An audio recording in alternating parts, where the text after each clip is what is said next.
बिस्मिल्लाहिर्रहमानिर्रहीम, अस्सलाम वालेकुम।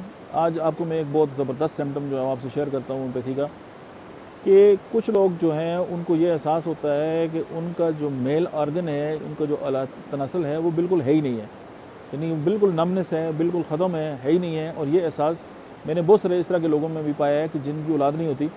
और मैं एक फ़ॉरेन टूर पे था, तो वहाँ मेरे साथ कुछ दोस्त मिले, वो फ़ॉरेनर थे, वो फैमिली थी। तो उन्होंने मुझे कहा कि डॉक्टर साहब, मुझे ये एहसास होता है कि मेरे साथ कुछ भी नहीं है। तो होम्योपैथी की एक मेडिसिन जो है वो कोकेन से बनती है, कोकेना उसको बोलते हैं। तो ये जो है वो उस पे जो है इसका बहुत बड़ा एक्ट है। और जो बंदा ये समझे कि उसका जो है ये पीनस जो है वो गायब है या है ही नहीं है, तो आप होम्योपैथी की मेडिसिन कोकेन जो है, कोकेना जो है, आप उसको ज़रूर कंसिडर करें। और एहसास या माइंड सिम्पटम के लिए आपने मेडिसिन जो है वो 200 से ऊपर की पोटेंसी इस्तेमाल करनी है। Thank you.